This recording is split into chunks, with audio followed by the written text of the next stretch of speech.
Selamat pagi teman-teman. Alangkah baiknya sebelum kita melakukan aktivitas kita pada hari ini, mari kita mendengarkan renungan pagi terlebih dahulu. Nah, sebelum kita renungan, mari kita berdoa. Tuhan Yesus, terima kasih atas segala rahmat yang telah Engkau berikan. Sekarang kami ingin renungan pagi ya Tuhan. Kiranya firman yang kami dapatkan ini bisa berguna dan tidak hanya sekedar kami dengarkan, namun bisa kami terapkan pada kehidupan kami. Dalam nama Tuhan Yesus, kami sudah berdoa dan mengucap syukur. Amin. Nah, renungan pada hari ini kita akan ambil di Yohanes pasal 3 ayat 3. Yesus menjawab katanya, "Aku berkata kepadamu, sesungguhnya jika seorang tidak dilahirkan kembali, ia tidak dapat melihat kerajaan Allah."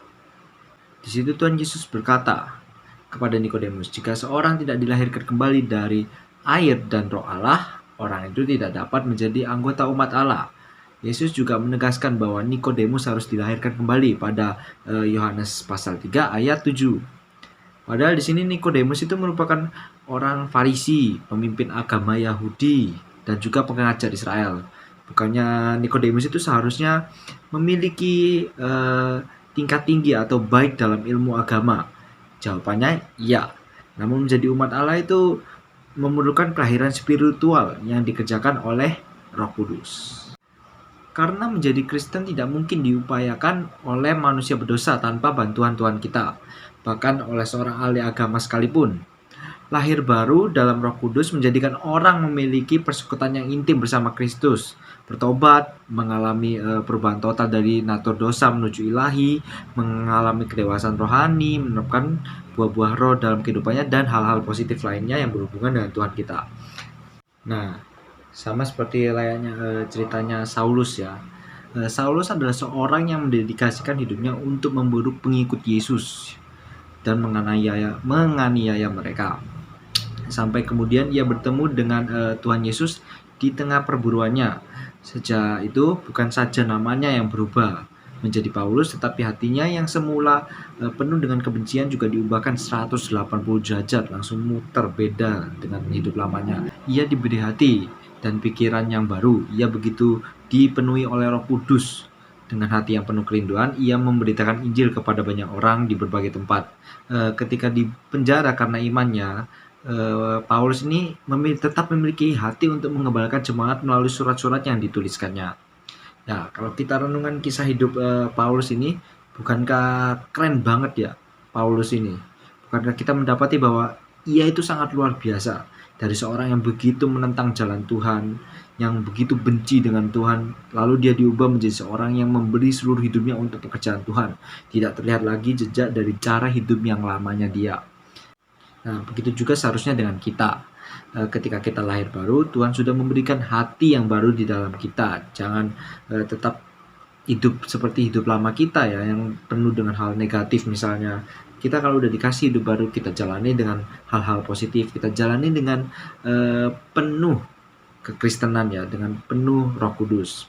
Nah, oleh Roh Kudus itu kita memperoleh pemahaman yang baru. Kita tidak lagi melihat banyak hal dengan cara yang sama. Kita menyadari betapa terbekatinya kita sebagai Kristen ya. Kita ini udah punya Tuhan yang mau mengorbankan dirinya, udah punya Tuhan yang penyabar, Tuhan yang sayang sama kita. Jadi kita ini sangat beruntung, sangat sekali beruntung menjadi seorang Kristen. Ya, karena memiliki Tuhan yang begitu mengasihi kita. Itu yang membuat kita beruntung. Kita mengasihi sesama karena Tuhan sudah mengasihi kita terlebih dahulu. Nah, kita juga harus mau jadi seperti Paulus ya. Hendaknya kita memiliki suatu kerinduan, suatu keinginan untuk membalas anugerah Tuhan atas hidup kita. Jadi mulailah bertindak untuk membagikan kasih Tuhan kepada jiwa-jiwa yang terhilang. Kita ajak teman-teman kita yang misalnya nggak mau ke gereja atau nggak mau renungan, kita ajak mereka. Jangan kita biarkan mereka, jangan kita tinggalkan mereka. Kita ajak mereka. Tuhan Yesus tidak pernah meninggalkan satu dombanya yang hilang. Dia akan mencari domba itu sampai ketemu. Jadi jangan mau meninggalkan teman kita. Kalau dia nggak mau ke gereja, dia nggak mau renungan, dia nggak mau berdoa, dia nggak mau dekat sama Tuhan Yesus, kita ajak. Pelan-pelan tapi pasti. Karena yakin Tuhan kalau sudah bertindak, nggak akan ada yang bisa ngelawan. Nah, Selesai sudah renungan kita pada hari ini. Mari kita tutup dengan doa. Tuhan, terima kasih atas firman renungan-Mu hari ini. Kami tahu kami manusia yang berdosa ya Tuhan. Namun Engkau selalu mau menerima kami untuk kembali ke jalan-Mu. Menjadikan hidup kami menjadi hidup baru yang penuh dengan kemuliaan-Mu. Terima kasih Tuhan, segala doa yang kami panjatkan ini hanya kami haturkan kepadamu Tuhan kami Yesus Kristus. Nah teman-teman, sebelum kita mengakhiri doa ini, mari kita diam sejenak, kita dengarkan Tuhan untuk berbicara kepada hati kita. Kita dengarkan Dia, kita duduk manis, kita hening sebentar untuk mendengarkan Tuhan.